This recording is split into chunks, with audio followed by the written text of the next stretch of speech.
সবাই বলে বাবা রামকে সব থেকে লক্ষণ বেশি ভালোবাসে না, কখনো লক্ষণ বেশি ভালোবাসে না। রামকে যদি কেউ ভালোবাসতো একজনই ভালোবাসতো, সে হলো ভরত ভাই। কিন্তু আমরা সচরাচর বাবা বেশিরভাগ লক্ষণের কথাটা শুনতে পাই, ভরতের প্রেমটা দেখি না। সবার প্রেম তো প্রকাশ পায় না বাবা, সবার ভালোবাসা বলা যায় না। ভরত যে রামকে ভালোবাসতো, সেই ভালোবাসাটা কোনোদিন প্রকাশ পায়নি। ভালোবাসাটা কেমন ছিল জানো? শুনে নাও এই ভরতের ভালোবাসাটা। রাম যখন বনবাসী হয় তখন ভরত কোথায় ছিল বাবা? মামার বাড়ি। বেশ, মামার বাড়ি। আর মামার বাড়ি থেকে যখন ফিরলো, অযোধ্যায় এসে খবর পেয়ে গেল কইকেয়ী মার কথা রাখতে, পিতৃসত্য পালনার্থে রামচন্দ্র হয়েছে বনবাস। ভরত ভাইয়ের মাথায় যেন বাবা বিনা মেঘে বজ্রাঘাত পড়েছিল। এইটুকু বাবা খুব মন দিয়ে শুনবে। কেন বলছি জানো? এক ভাই আর এক ভাইকে কি করে ভালোবাসতে হয় রামায়ণের চরিত্রের শিক্ষা দিয়ে গেছে। এ জগতে তো বাবা লাঠালাঠি করার ভাই আছে, ভাইয়ে ভাইয়ে জায়গা জমিতে শিল্পতা হয়, ভাইয়ে ভাইয়ে মারামারি হয়, ভাইয়ে ভাইয়ে খুনোখুনি হয়, কিন্তু এদের ভাই বলে না। ভাই যদি হও, দাদা যদি হও, তোমার হৃদয়টা যেন ঠিক ভরতের মতো হয়। ভালো করে দেখেন জ্যেষ্ঠ দাদাকে কি করে সম্মান করতে হয়। আর জ্যেষ্ঠ দাদার কিন্তু জায়গা বাবার পরে, বাবার মৃত্যুর পর বড় দাদাকে জায়গা দিতে হয় বাবার জায়গাটা। যা কিছু করবে অনুমতিটা বড় দাদার কাছ থেকে নিতে হবে, তবেই হবে তোমার চরিত্রটা ভরতের মতো। তা যখন শুনেছে রাম বনে গেছে, ভরতের যেন মাথায় বজ্রাঘাত পড়েছে। সঙ্গে সঙ্গে কাউকে কিছু না বলে রামের সঙ্গে দেখা করতে গেছে বনবাসে। বনবাসে দেখা করতে গিয়ে বাবা হঠাৎ দেখলো রাম লক্ষ্মণ মা সীতা জানকী দাঁড়িয়ে আছে। ষষ্ঠাঙ্গে দণ্ডবাদ প্রণাম করেছে ভরত। কোথায়? চিত্রকূট পর্বত। আপনারা গেছেন কিনা জানি না, যারা উত্তরপ্রদেশ বেড়াতে যান বৃন্দাবন, আপনাদের চরণ ধুলা নিয়ে বাবা দর্শন হয়েছে আমার। যেখানে সতী অনুসুবা অত্রিমুনির বাড়ি একেবারে পাহাড়ের উপরে, মানে গোটা জঙ্গল দিয়ে যেতে হয়। কারণ বাবা যারা সাধিকা, যারা সাধন ভজন করে, তাদের বাবা এই বনে জঙ্গলেই বাস হয়। আর ওইখানে রামচন্দ্র সীতামাকে প্রতিদিন জঙ্গল থেকে ফুল এনে সীতামার খোপাতে দিত, প্রতিদিন। আর যেখানে রাম দাঁড়াতো না, আজও আছে মা সেই চরণ চিহ্নটা, আজও আছে। আপনারা প্রশ্ন করবেন মৌমিতা, পাথরের উপরে দাঁড়ালে, এই আমরা যদি রোজ রোজ এক জায়গায় দাঁড়াই, চিহ্ন পড়বে কি? পড়বে না তো।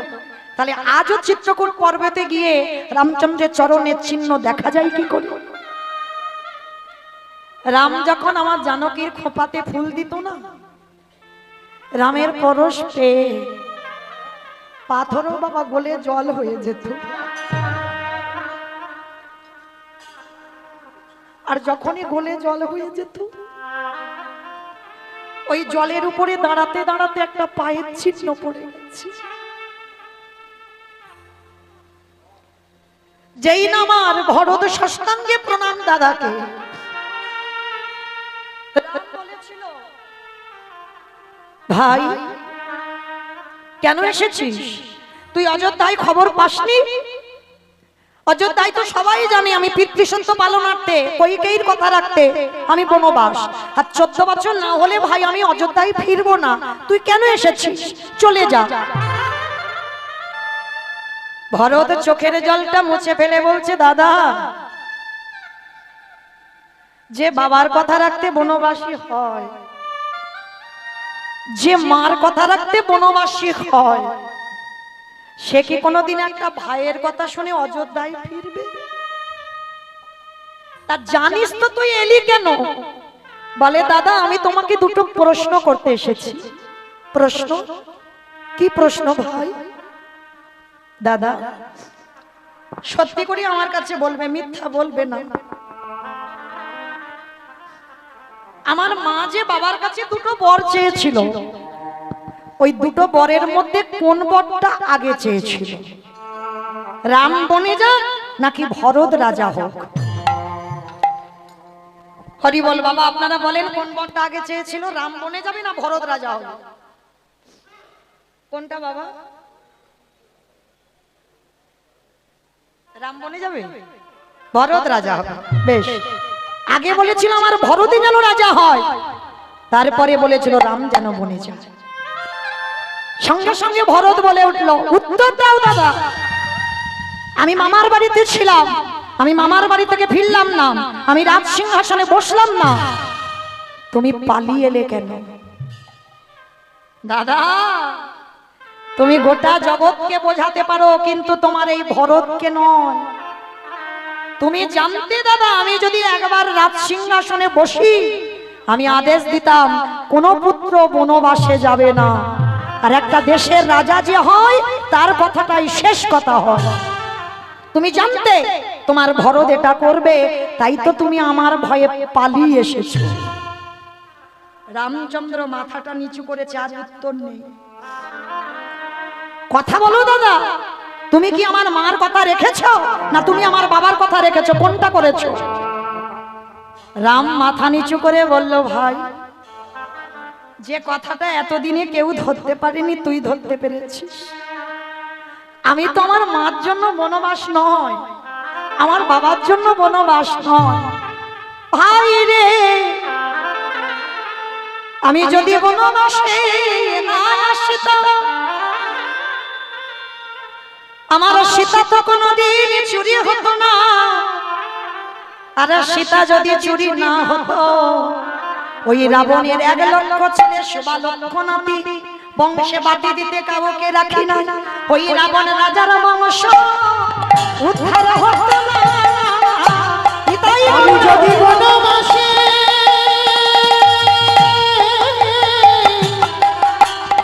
বনবাসে না আসিতাম, রাবণের রাজার বংশ কোনদিন উদ্ধার হতো না। তাহলে কি বললো? রাবণ রাজার বংশ উদ্ধার করতে বনবাস, সবরই মা চন্ডাল কুল থেকে উদ্ধার করবার জন্য বনবাস। আমার জন্য কত যোগী মুনি ঋষি জঙ্গলে বসে কাঁদে, আমার চরণ পরশ না পেলে উদ্ধার হবে না, আমাকে তো আসতেই হবে। ভরত, আমাকে ক্ষমা করে দে ভাই। ভরত বলল, দাদা বেশ, ক্ষমা আমি করে দিলাম, তবে দাদা 14 বছর হয়ে গেলে তুমি ফিরে যেও, আর যদি 14 বছরের পরে একবেলা বয়ে যায়, তুমি গিয়ে দেখবে তোমার ভরতের মরা দেহটা পড়ে। ভাই ভাই দেখেছ দাদা, তুমি 14 বছর হয়ে গেলে ফিরে যাব। আর আরেকটা কথা দাদা, যে জায়গাটা তোমার জায়গা, সে জায়গা তো আমি বসতে পারি না। তুমি নেই তো কি হয়েছে বাবা, আমরা এতটুকু সম্পত্তির জন্য মারামারি কাটাকাটি হয়। ভরত গোটা অযোধ্যার সম্পত্তি পেয়েও একটা দিন সিংহাসনে বসে। দাদাকে বলেছিল, দাদা 14 বছর পর্যন্ত আমাকে অপেক্ষা করতে হবে অযোধ্যায়, তবে দাদা গো, তোমার কাছে আমার একটা নিবেদন, তুমি কৃপা করে করুণা করে তোমার চরণের খড়ম দাও। দাদা গো,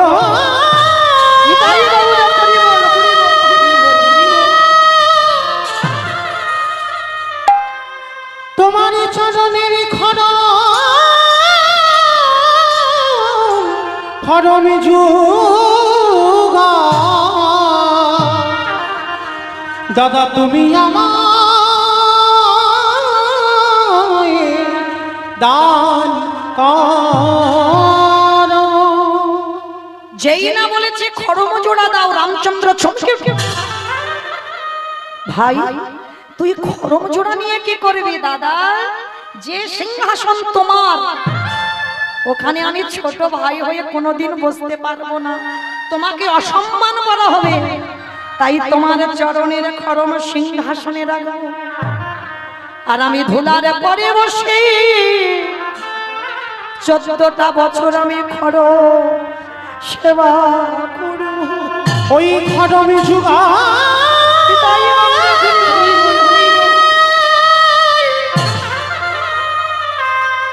ওই খরমে যুগা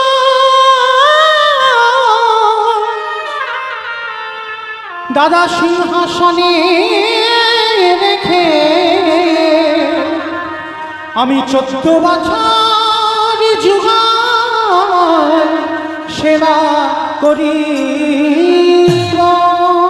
সেই দিন আমার রাম কেঁদে বলেছিল, ভাই এজন্য আমি তো দাদা, তুই আমার ভাই, আমি অন্যায় করলাম, তুই প্রতিবাদ করতে পারলি না কেন? আমি বড়, তুই ছোট, প্রতিবাদ করার নিয়ম ছিল না। এখন যেমন মারামারি, তখন কোনো প্রতিবাদ হবে না। তখনই রাম প্রতিজ্ঞা করেছিল, ভাই রে এ জন্মে আমি তোরে দাদা, তুই আমার ভাই, এর পরের জন্মে আমরা আর ভাই ভাই হব না। তাহলে কি হব দাদা? তুই হবি আমার বন্ধু, আমি হব তোর বন্ধু। দেখবেন বাবা, সম্পর্ক যদি বন্ধু হয়, তুমি আমার থেকে যত বয়সে বড় হও না কেন, আমি ছোট, তোমাকে চর মারতে পারি, তোমার এঁঠো আমি খেতে পারি, তোমাকে শাসন করতে পারি। কেন? আমাদের সম্পর্ক বন্ধু বন্ধু। এক বন্ধু আর এক বন্ধুকে মারতে পারে, শাসন করতে পারে। তাই এ জন্মে তুই আমাকে শাসন করতে পারলি না, আমি বড় বলে, এর পরের জন্মে আমরা বন্ধু বন্ধু হব। আমি রাম হব কৃষ্ণচন্দ্র, আরে তুই হবি আমার সুদামা বন্ধু। ওরে ভাই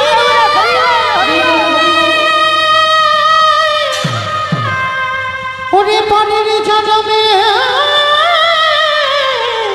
আমরা বন্ধু হয়ে, আমরা বন্ধু হয়ে যাব।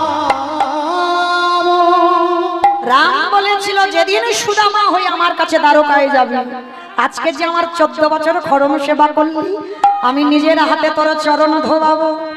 শুধু ধোবাবো নয়, তোর চরণ ধৌত করা যা সুদামায় আমি পান করিব। ওরে ভাই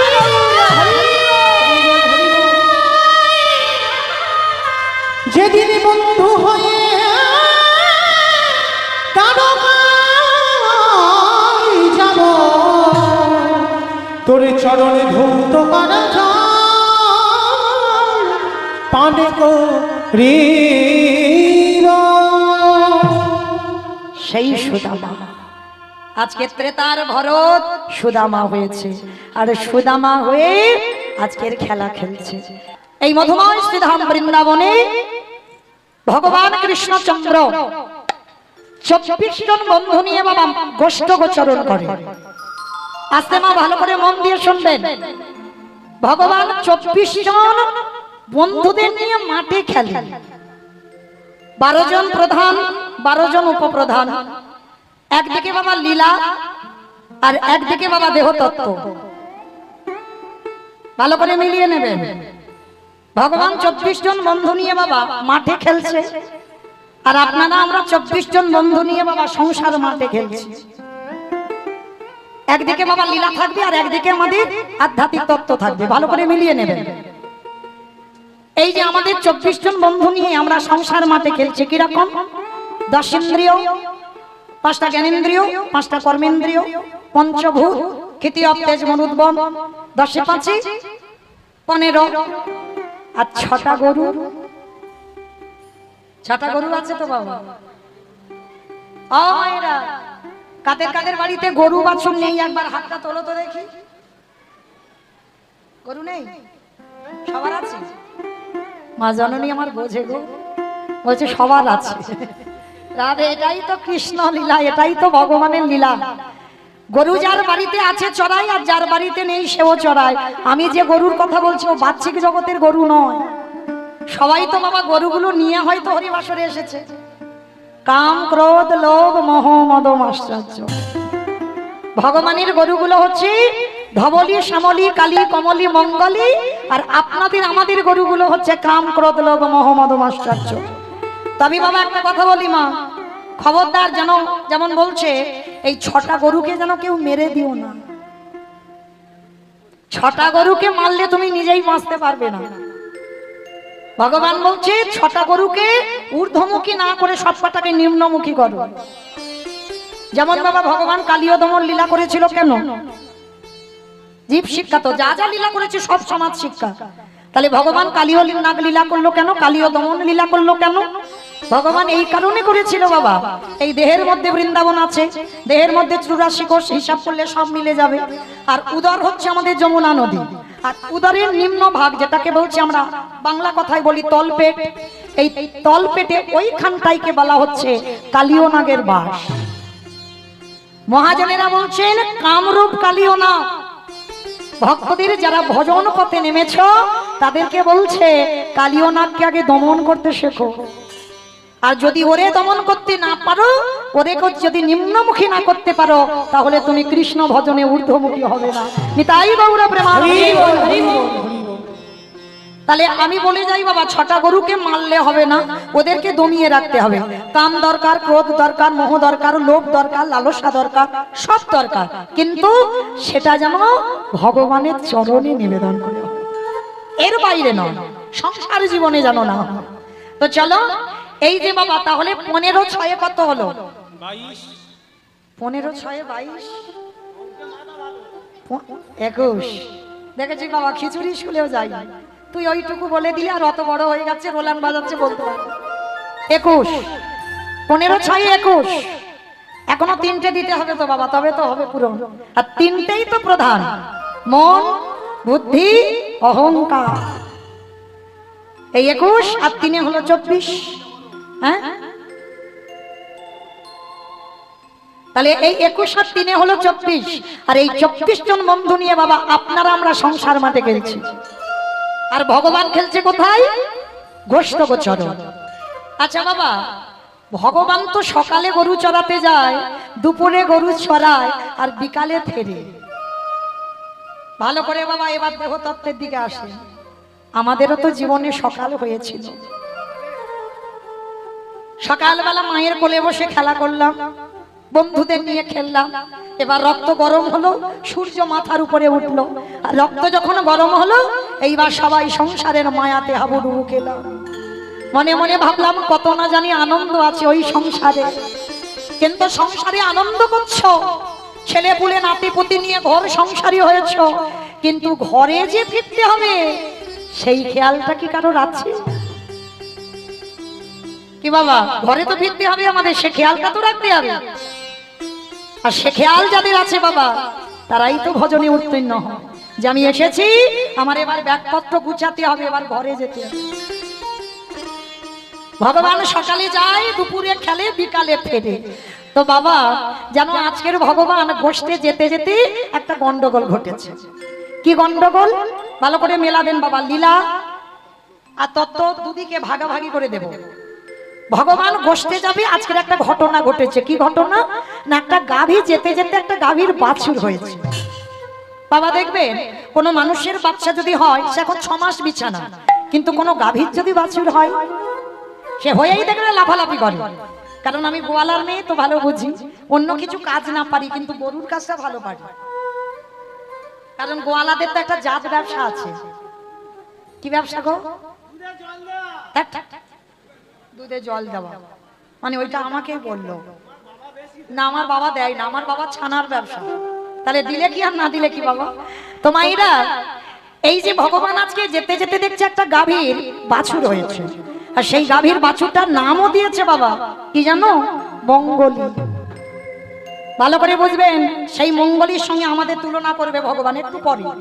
তা মঙ্গলী জন্ম নিয়েছে, আর দেখবেন মা গরুর বাচ্চা হয়ে চারদিকে ছুটোছুটি করে, রাস্তাঘাট কিছু চেনে না, চারিদিকে শুধু ছুটোছুটি করছে। এমন সময় ভগবান বারবার বলে যাচ্ছে, মঙ্গলী তুই সবে মাত্র জন্ম নিয়েছিস, তুই রাস্তাঘাট চিনিস না, দেখবি খবরদার তুই যেন কোনো ওই কচি ঘাস খেতে খেতে ঘাসের লোভে যেন জঙ্গলে ঢুকে পড়িস না। কেমন? আমি এই আমার বাঁশিটা দিয়ে গন্ডি করে দিলাম, এই গন্ডির ভিতরে তুই থাকবি, কেমন? বলে ঠিক আছে তাই হবে। গন্ডিটা কেটে দিয়েছি, এবার গন্ডির ভিতরে যতটুকু ঘাস আছে বাবা মঙ্গলি খেয়ে মোটামুটি পেট ভরে যাবে। এইবার ভগবান শ্রীরাম সুদাম দাম বসুদাম মধুমঙ্গল সুদামা সবাইকে সঙ্গে নিয়ে গোষ্ঠে গেছে। গোষ্ঠীর খেলা গরু বাছুরদের ছেড়ে দিয়েছে, যে যার মতো ঘাস খাচ্ছে। ভগবান গোষ্ঠ গোচরণ করছে। আজকে গোষ্ঠ গোচরণ করতে করতে বাবা এদিকে মঙ্গলীকে নিষেধ করেছিল, তুই কিন্তু ঘাসের লোভে যেন জঙ্গলে ঢুকে পড়বি না। কিন্তু বাবা কি ঘটলো জানো, ওই কচি ঘাসের এত লোভ মঙ্গলী সামলাতে পারলো না। কচি কচি ঘাস খেতে খেতে গন্ডির বাইরে বেরিয়ে গেল মঙ্গলী। আর বাইরে বেরিয়ে গিয়ে প্রবেশ করলো ঘন জঙ্গলের মধ্যে। আর জঙ্গলের মধ্যে প্রবেশ করে চারিদিকে বাবা ঘন ঘটা অন্ধকার নেমে এসেছে, সূর্য ডুবে গেল। মঙ্গলী ঘাস খেতেই ব্যস্ত, খেতেই ব্যস্ত, মুখ তুলে দেখছে না যে সূর্য ডুবে গেছে, আমায় ঘরে ফিরতে হবে। এইবার ঘাস যখন খাচ্ছে অন্ধকার হয়ে গেল, চারিদিক থেকে বাঘ সিংহ সব ছুটে ছুটে আসছে মঙ্গলীকে খাবে। চারিদিক থেকে ছুটেছে বাবা মঙ্গলীকে খাবে বলে।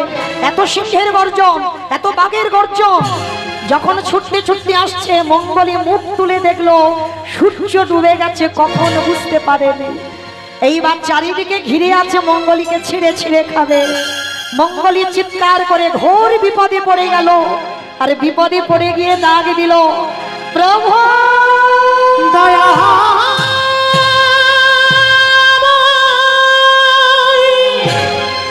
একেবারে তুমি আমার উদ্ধার দেখা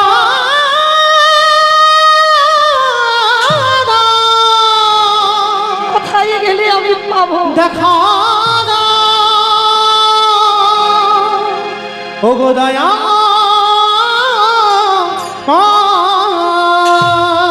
চারিদিকে দেখলো বাবা শ্যামলী ধবলী কালী কমলী সব এসে গেছে, কিন্তু আমার মঙ্গলী কই? ভগবান হঠাৎ শুনতে পাচ্ছে মঙ্গলী চিৎকার করে ডাকছে, প্রভু রক্ষা করো, প্রভু রক্ষা করো, প্রভু রক্ষা করো। থাকতে পারলো না ভগবান, ঊর্ধ্বশ্বাসে ছুটে গেল। মঙ্গলীর পিছনে গিয়ে ডাক দিয়েছে, একটু যদি আমার দেরি হতো আসতে, এই বাঘ সিংহ তো তোরে সব ছিঁড়ে ছিঁড়ে খেত। মঙ্গলী করজোর করে বলল, প্রভু আমি ভুল করেছি, আমি বুঝতে পারিনি যে সত্যি ঘাসের লোভে আমি জঙ্গলে ঢুকলে আর ফিরতে পারবো না। প্রভু তুমি আমাকে ক্ষমা করে দাও, আজকের পর থেকে আমি তোমার কথা অবাধ্য হব না, আমি তোমার কথা মতো চলবো। বাবা এটা শুনলেন, এটা লীলার কথা বললাম। এবার দেহতত্ত্বে আসেন। আপনারাই আমরা তো সেই মঙ্গল, আমরা বলে এসেছিলাম না, ভগবান বলল জগতে যাচ্ছিস যা, মায়ার দাস হবি না, কৃষ্ণ দাস হবি। কিন্তু আমরা কি করলাম বাবা, ওটা উল্টে দিয়ে মায়ার দাস হয়ে কৃষ্ণ দাস ভুলে গেলাম। আর কচি কচি ঘাসগুলো কি গো, ছেলে আমারে, মেয়ে আমারে, জায়গায় আমারে, জমি আমারে, পরিবার আমার, এগুলো কচি ঘাস। মঙ্গলী যেমন লোভ সামলাতে পারিনি ছুটে গেল, আর আমাদের আপনাদের দশা ঠিক ওই রকম। কি মায়েরা কচি ঘাসের লোভ সামলাতে পারবে? পারবে সবকিছু ত্যাগ করে চলে যেতে? একটা দিন কোথাও রাত কাটাতে পারবে না। কেন? নাতিটা আমার জন্য কান্নাকাটি করবে, নাতিটা আমার কোল ছাড়া ঘুমায় না। হ্যাঁ এটা হয় না বাবা? তাহলে ভালো করে ভেবে দেখেন, এই তো কচি ঘাস, আর এই ঘাসের লোভে পড়ে আমরা একেবারে বাবা ভুলে যাচ্ছি ভগবানের কথা। আর যখন ছেলে বৌমার কাছে লাঠি ঝাঁটাটা খাবে, এরাই তো বাঘ সিংহ, যখন চারদিক থেকে তেড়ে আসবে খাবার জন্য, তখন ঘোর বিপদে পড়ে ভগবানের চরণ ধরে বলবে, হে দয়াময় আমার, তুমি একেবারে কৃপা করে করুণা করে একেবারে ভব নদী তুমি পার করে দাও, হে দয়াল তুমি বিনা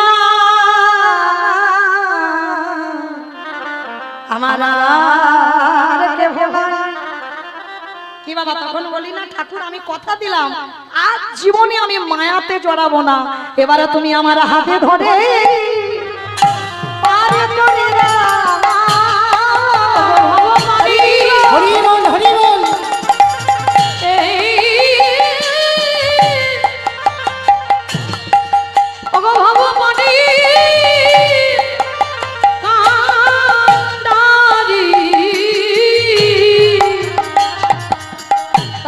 হাত ধরে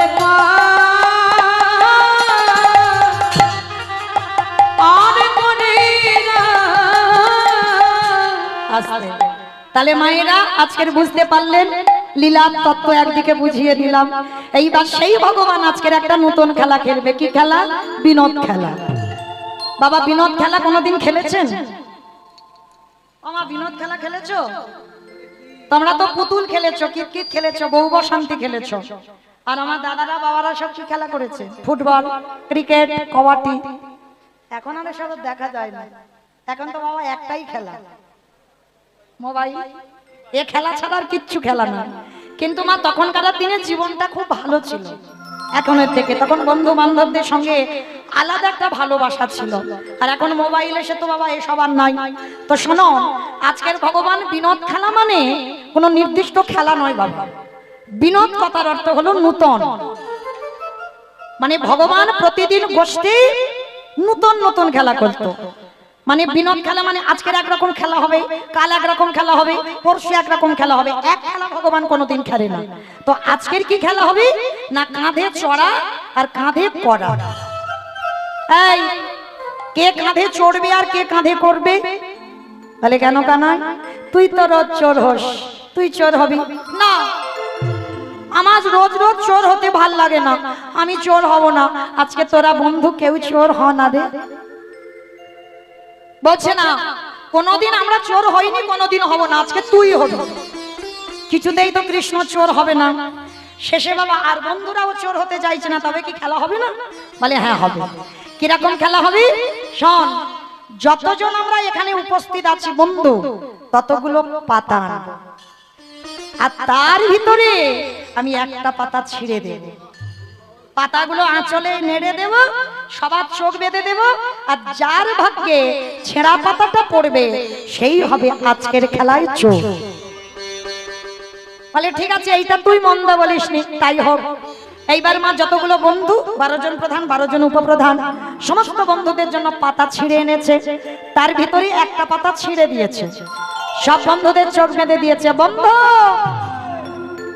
চোখ কিন্তু কেউ খুলবি না। আমি পাতা তুলবো, তারপরে তোরা চোখ খুলবি, কেমন?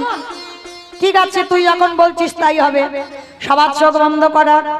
সবার কাছে নিয়ে গেছে কৃষ্ণ নিজে। আঁচলে তো সব ভালো করে নেড়ে দিয়েছি, আঁচলে সব পাতাগুলো ভালো করে নাড়া আছে, সব মাখিয়ে দিয়েছে এক জায়গা করে। এইবার সবাই একটা একটা করে চোখ বাঁধা অবস্থায় পাতা। কেউ চোখ খুলবি না, আমি তুলি তারপর। এইবারে ভগবান যেই না নিজেরা হাতে আঁচলে দিয়ে পাতা খানা তুলেছে, বন্ধুদের বলছে বন্ধু চোখ খোল, এবার দেখ কার ভাগ্যটা কেমন। এইবার সবাই যেই না চোখ খুলে দিল, সবাই হাতে নিয়ে দেখলো সবার ভাগ্যে ভালো পাতা পড়লো। আর আমার গোবিন্দ যেই না হাত খানা খুলেছে, দেখে না ভগবানের ভাগ্যে ছেঁড়া পাতা পড়েছে। সমস্ত বন্ধুরা দেখতে পেয়েছে কানাইয়ের ভাগ্যে ছেঁড়া পাতা। সবাই বলে উঠলো কানাই চোর, কানাই চোর, কানাই চোর, কানাই চোর। চুপ কর। কানাই চোর, কানাই চোর, কানাই চোর বলে লাপাচ্ছে। আমি যে চুরি করি, আমি কি কোনোদিন চুরি করি একা একা খাই বল? বৃন্দাবনের মাটিতে সবাই আমাকে বলে আমি চোর। আমার খুব কষ্ট হয়। আমি কোনোদিন চুরি করি একা খাইনি। তোরা জঙ্গলে বললি, মধুমঙ্গল বলল আমার অন্ন খেতে ইচ্ছে হয়েছে। ব্রাহ্মণ পাড়াতে গিয়ে ব্রাহ্মণদের কাছ থেকে কত গালিগালাজ খেয়ে আমি তোদের জন্য অন্ন ভিক্ষা করে খাওয়ালাম। তোরা বললি ক্ষীর সার নবনী মাখন খাবো। আমি পিড়ের উপরে পিড়ে দিয়ে তার উপরে দাঁড়িয়ে ননি পেড়ে তোদেরকে খাওয়ালাম। আর আজকের আমার ভাগ্যে একটু ছেঁড়া পাতা পড়লো বলে চোর চোর চোর কানাই চোর বলছিস, লজ্জা করে না? আচ্ছা মা, এই জায়গাটা ভালো করে ভাববেন বাবা। ভগবান যিনি বিশ্বের স্রষ্টা মালিক, তিনি যদি মনে করতেন আজকে নিজের ভাগ্যে কি একটা ভালো পাতা নিতে পারতো না? তাহলে কিসের জন্য আজকে ছেঁড়া পাতাটা নিজের ভাগ্যে নিল? নিজে তো বলেছিল আজকের খেলায় জোর হবে না, তাহলে হলো কেন? ওই ছেঁড়া পাতাটা কি কারোর ভাগ্যে দিতে পারতো না? নিজে কিসের জন্য ছেঁড়া পাতাটা নিল? ভগবান বলছে আমি যেটা মুখে বলেছি ওটা আমার মনের কথা নয়। আমি সারা জীবনে চোর হতে চাই। ভক্তই আমার মাতা পিতা, ভক্তই আমার গুরু, ভক্তই আমার রেখেছে না বাঞ্ছা কল্পতরু। আমি যে ভক্ত বড়,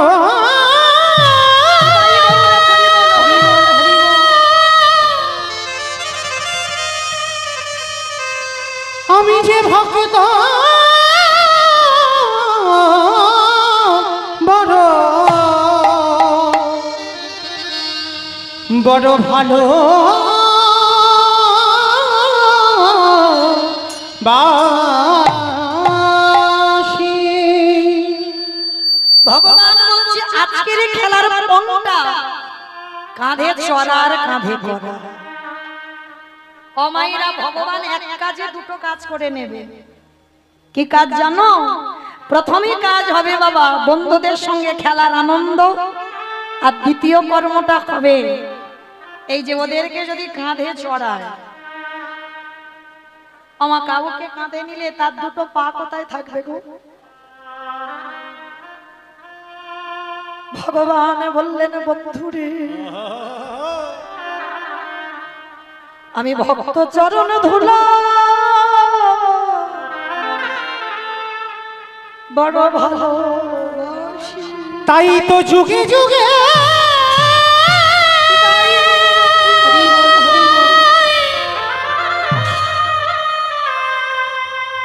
যুগে যুগে ধুলা পাওয়ার লাগি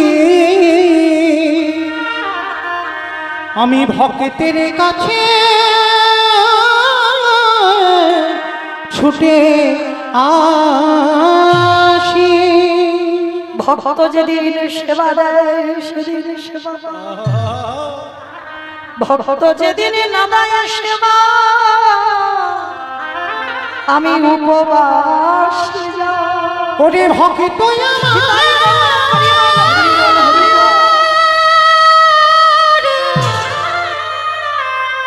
ওরে ভক্ত আমার সর্বসুধা আমি ভক্ত চরণে অভিলাষী। সমস্ত বন্ধুরা বাবা কাঁধে চড়ছে, একটুখানি রাস্তা নয়, গিরি গোবর্ধন পরিক্রমা হবে। ভগবানের মুখটা না সূর্যের রোদেতে কালো হয়ে গেছে। মহাজনেরা বলছেন হ্যাঁ গো কৃষ্ণ তো কালো, কৃষ্ণ তো কুচকুচি কালো, আবার কালো মানুষ কালো হয়েছে? বলে না ভাই, কৃষ্ণ কালো নয়। ভগবানের রূপ বর্ণনাতে বলছে ভগবানের বদনখানা কোটি সূর্য সম, কোটি সূর্য সম। আকাশে একটা সূর্য উঠলে বাবা একটা সেকেন্ড সূর্যের দিকে তাকিয়ে পাশে একটা ফর্সা মানুষকে দাঁড় করিয়ে রাখবেন, তার দিকে তাকাবেন দেখবেন কালো হয়ে গেছে। তাহলে বলেন বাবা একটা সূর্যের দিকে তাকিয়ে ফর্সা মানুষকে দেখলে যদি কালো মনে হয়, তাহলে কোটি সূর্যের দিকে তাকালে তাহলে চোখ ঝলসে যাবে না? ওই জন্য মহাজনেরা লিখে দিল কৃষ্ণ কালো। কিন্তু যখন অষ্টকালী লীলাতে রূপ বর্ণনা হয় কৃষ্ণের রূপেতে লেখা আছে বাবা ভগবানের রূপ হলো কোটি সূর্য সম। আজকের ভগবান কি করেছে? সমস্ত বন্ধুদের কাঁধে চড়াচ্ছে। আর চড়াতে চড়াতে না বাবা অমাইরা আজকে সবাই চড়েছে কিন্তু একজন দূরে দাঁড়িয়ে দাঁড়িয়ে কাঁদছে। এই বন্ধু, বন্ধু কিরে ওই রকম দূরে দাঁড়িয়ে দাঁড়িয়ে কাঁদছিস কেন? আয়, সবাই কাঁধে ও বুঝেছি বুঝেছি, সবাই কাঁধে চড়ে নিয়েছে, তোকে চড়াবো না ওই জন্য কাঁদছিস। আয় তাড়াতাড়ি আয় তো দেখি, আমার কাঁধে চড়বি, আয়। কানাই রে, ও মা, কথা নয়, কথা নয়, যাচ্ছ যাও, একা একা যাও। হরি বল। কানাই কে বলছি, কানাই তোর কাঁধে আমি চড়বো না, কারণ তুই আমারে ভুলে যেতে পারিস, কিন্তু আমি তো কোনোদিন তোরে ভুলি না।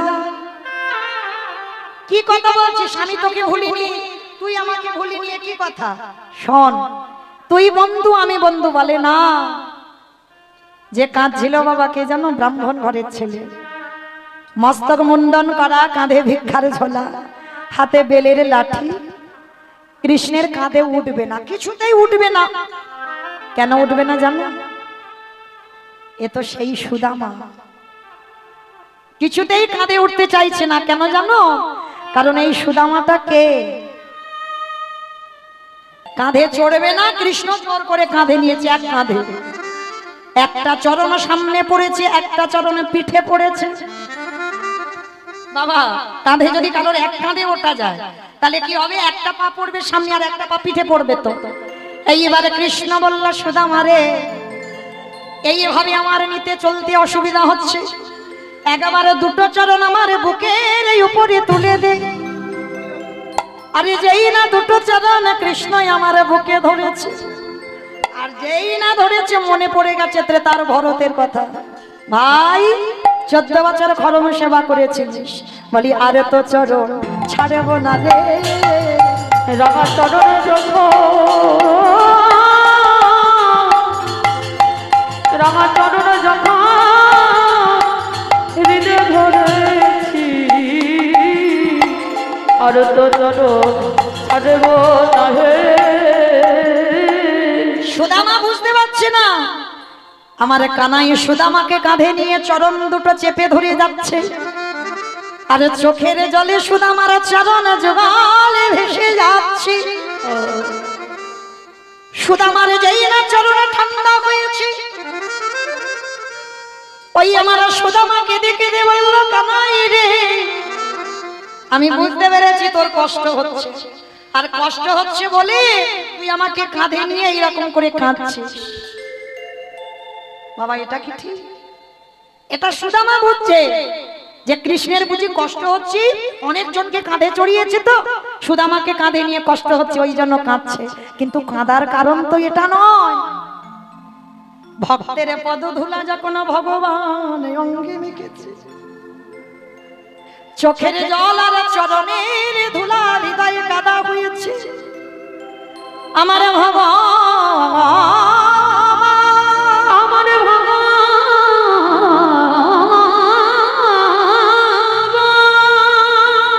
সুদামার চরণ দুটো চেপে ধরে বলে, ও সুদামা, বলে ও সুদামা, আমাকে মন্ত্রে তন্ত্রে সবাই ডাকে বটে, কিন্তু সুদামা রে, তোরে মতো করে আমায় কেউ ভালোবাসে না, এমন প্রেমে দিয়ে হরি বল, হরি বল, হরি বল।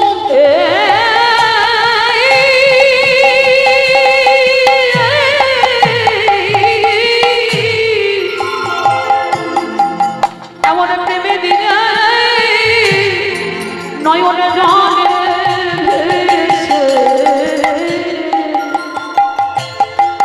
বলে, তোর মতো করে নানা কেউ না।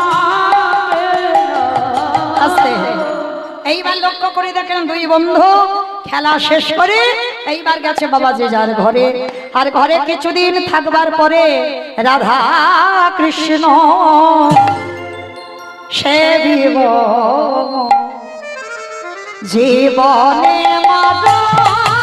মরণে রাধা কৃষ্ণ সে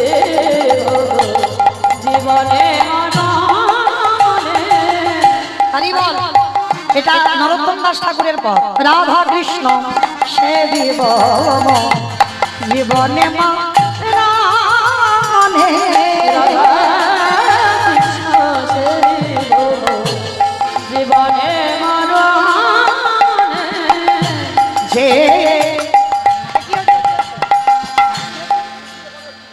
ওগো যে স্থানে লীলা করেন আমারে যুগল কৃষ্ণ যে স্থানে লীলা করে আমার যুগল কৃষ্ণ সখীর সঙ্গিনী হইয়া সখীর সঙ্গিনী হইয়া ওগো তাহে রঘুভ রাধা কৃষ্ণ ছবি গো জীবনে মরণে রাধা কৃষ্ণ ছবি গো জীবনে মরণে ওগো বৃন্দাবনে নিত্য নিত্য গোড়ায়ামা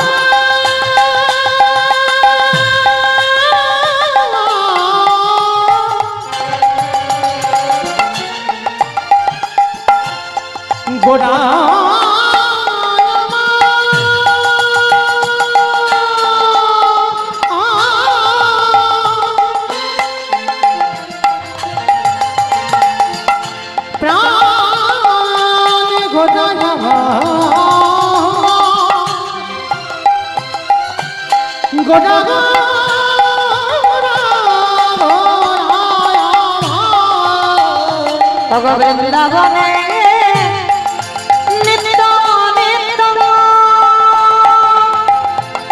ওগো যুগল লীলা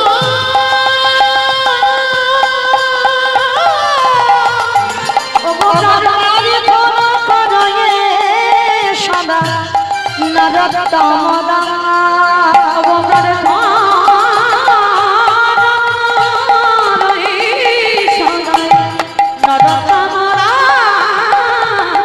প্রভু আমি ওই চরণে শরণ নিলাম আমার দেহ মন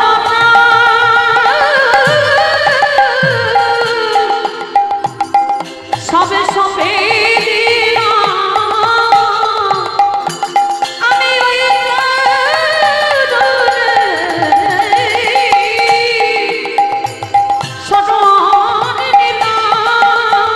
ওগো জাতি কুলমান গুরু গৌর আমি জাতি কুলমান গুরু গৌর দয়াল আমার বলতে কিছু রাখি না দয়াল আমার বলতে কিছু রাখি না দয়াল ওই চরণে সব সপিলাম আমি ওই জননে সবে সবে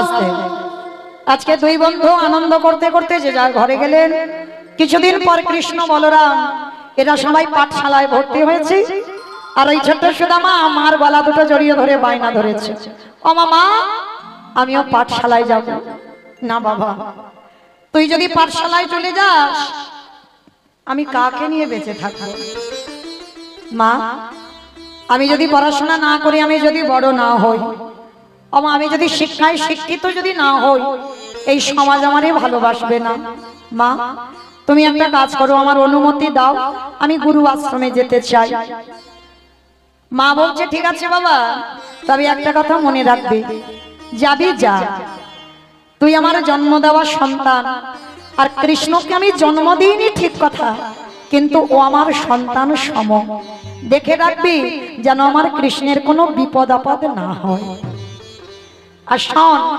যখন যাবি গুরু আশ্রমে যাবার সময় একটা নাম করতে করতে যাবি কি নাম বলবো মা বলে কেন জয় গুরু জয় গুরু জয় গুরু জয় তুমি গুরু মাতা পিতা তুমি সর্ব জয় গুরু জয় গুরু জয় গুরু জয় তুমি গুরু মাতা পিতা তুমি সর্বমা জয় গুরু জয় গুরু জয় গুরু জয় তুমি গুরু মাতা পিতা তুমি সর্বম। জয় গুরু জয় গুরু জয় গুরু তুমি গুরু মাতা পিতা তুমি সর্বম। যেই নাম সেই কৃষ্ণ ভজনিষ্ঠা করি, নামের সহিতে আছে আপনি শ্রীহরি। জয় নাম শ্রী কৃষ্ণ ভজনিষ্ঠা করি, নামের সহিত আছে আপনি শ্রীহরি। সত্যতে না গায় প্রেতাতে না, দাপরে শ্রী কৃষ্ণ কলিতে জয় গুরু জয় গুরু জয় গুরু জয় তুমি গুরু মাতা পিতা তুমি সর্বম। জয় গুরু জয় গুরু জয় গুরু জয়, তুমি গুরু মাতা পিতা তুমি সর্বময়। তুমি গুরু মাতা পিতা তুমি সর্বম। আচ্ছা রেখে বললেন গুরুদেবের রাতুল চরণে, চিৎকার করে বলে বললেন গুরুদেব। কে কে আমার চরণ দুটো এমন করে চেপে ধরলো? এই আমার পা ছেড়ে দে। কে তো বারবার যখন বলছে পা ছেড়ে দে পা ছেড়ে দে, কি নাম তো, থাকিস কোথায়, বাড়ি কোথায়, বাবা মাকে যখন বলছে বাবা মাকে, বাড়ি কোথায়, থাকিস কোথায়, শুধু আমার একটাই কথা, গুরুদেব আমি বড় অনাথ, আমি থাকতে চাই তোমার আশ্রমে। তবে শোন বাবা, আমার আশ্রমে থাকবো বললে তো থাকা যায় না। যদি আমার আশ্রমে থাকতে হয় ভালো সুযোগ্য সন্তান হতে হবে, ভালো পরিবারের ছেলে হতে হবে, তারপরে আমাদের আশ্রমে থাকা যায়। আমি যাকে তাকে আমার আশ্রমে থাকতে দিতে পারি না। অনতি দূরে দাঁড়িয়ে দাঁড়িয়ে আমার কৃষ্ণ মুচকি মুচকি হাসছে। সুদামা, আমি চলে এলাম বলে তুইও থাকতে পারলি না, তুইও চলে এলি। তাহলে শোন, তুইও যখন চলে এলি, আমার গুরুদেবের কাছে গিয়ে আমি বলি, গুরুদেব গুরুদেব, এ হচ্ছে সুদামা আমার বন্ধু, ও খুব ভালো ছেলে। গুরুদেব আজকে থেকে তুমি তোমার ওর চরণে একটু আশ্রয় দাও। কৃষ্ণ, তবে আশ্রয় আমি দিলাম, তবে যদি কোনোদিন অন্যায় কাজ করে, যদি কোনোদিন ভুল কাজ করে, সেদিন আমি ওকে এখান থেকে গলা ধাক্কা দিয়ে বের করে দেব। যেই না বলেছে গলা ধাক্কা দিয়ে বের করে দেব, কৃষ্ণ মুচকি হেসে বলছে, গুরুদেব ও খুব ভালো ছেলে। গুরুদেব তুমি জানো না ওর চরিত্র, ও ব্রাহ্মণ ঘরের ছেলে, ও সুসন্তান, ওর বংশ পরিচয়ও ভালো। তুমি অনুমতি দাও, ও আমাদের সঙ্গেই থাকবে। বেশ, তুমি যখন বলছো কৃষ্ণ, তো আমাদের সঙ্গেই ও থাকো। আর এই গুরুমা ছুটতে ছুটতে এসেছে, মহামায়া ছুটতে ছুটতে এসে বলছে, ওই সুদামাকে আর মধুমঙ্গলকে একই রকম দেখতে। 6 বছর আগে 5 বছর বয়সে বাবা জলে ডুবে মধুমঙ্গল মারা গেছে। আর যেদিন থেকে মধুমঙ্গল মরে গেছে, সেদিন থেকে গুরুমা পাগলিনীর মতো কাঁদে। সেই দিন থেকে গুরুমার চোখে ঘুম নেই। আর সুদামাকে দেখে মনে করলো ওই হচ্ছে তার হারিয়ে যাওয়া সন্তান। যেই না ভেবেছে এটাই আমার মধুমঙ্গল, সুদামাকে জড়িয়ে ধরে গুরুমা বলছে, এই তো এই তো আমি পেয়েছি, এই তো আমার মধুমঙ্গল। সুদামা বলছে, গুরুমা আমি তোমার মধুমঙ্গল নই, আমি তো সুদামা। না, তুই সুদামা নস, তুই হলি আমার মধুমঙ্গল। কৃষ্ণকে দূরে ঠেলে দিল বাবা। আর এই জগতে যারা যারা কৃষ্ণকে দূরে ঠেলে দেয়, তাদের দশা কি হয় দেখো। চৈতন্য চরিতামৃত গ্রন্থে কবিরাজ গোস্বামী পাদ লিখেছেন, আমায় ভজে মাগে বিষয় সুখ, অমৃত ছাড়ি দেই সংসারে দুঃখ। কৃষ্ণ কহে আমি বিজ্ঞ, সেই মূর্খে বিষয় কেন দিব, সচরণামৃত দিয়ে তারে বিষয় ভুলাইব। এই পৃথিবীতে যারা যারা কৃষ্ণ চরণ ভুলে যায়, ভগবান বলছে আমি বিজ্ঞ। বিজ্ঞ মানে জ্ঞানী। আমি সেই মূর্খকে বিষয় বৈভবে ডুবাবো না, আমার চরণামৃত দিয়ে তার এই বিষয় বৈভবটাকে ভুলিয়ে দেব। তাই এবার গুরুমা যেই না মধুমঙ্গলের জায়গাটা দিয়েছে সুদামাকে, এতদিন ভোর কৃষ্ণকে কোলের কাছে রাখতো। আর কৃষ্ণকে যখন কোলের কাছে রাখতো, আর যেদিন থেকে সুদামাকে পেয়েছে আর বাবা কৃষ্ণকে কোলের কাছে রাখে না, কৃষ্ণকে অন্য ঘরে ঘুমাতে দেয়, সুদামাকে বুকের কাছে নিয়ে আঁকড়ে রেখে দেয়। ভগবানের মনে মনে অভিমান হলো, অভিমানে জর্জরিত হয়ে বলে উঠলে, গুরুমা তুমি কি না আজকের সুদামাকে আমার জায়গা দিয়ে তুমি আমাকে দূরে ঠেলে দিচ্ছ? আর এই পৃথিবীতে যারা যারা আমাকে ঠেলে দেয় তাদের তো শাস্তি পেতেই হবে। সারাদিন ওই সুদামাকে নিয়ে মেতে আছে বাবা, সুদামাকে খাওয়ানো, সুদামাকে ঘুম পাড়ানো, সুদামাকে স্নান করানো, মানে সুদামা ছাড়া গুরুমা কিছু জানে না। হঠাৎ রান্নাঘরে কোনো কাঠ নেই, গুরুমা সুদামাকে ডাকছে, কৃষ্ণকে ডাকছে, কৃষ্ণ কৃষ্ণ আমার রান্নাঘরে একটাও কাঠ নেই বাবা, জানা বাবা আমার রান্নাঘর থেকে একটু কাঠ এনে দে না বাবা। যেই না বলেছে কাঠ এনে দে, ভালো করে ভেবে দেখেন বাবা, যিনি বিশ্বের শ্রেষ্ঠ মালিক ভগবান, সে যাবে জঙ্গলে কাঠ কুড়াতে। ভগবান কেন কাঠ কুড়াতে গেল? জগৎকে শিক্ষা দিলে, ওরে জগৎ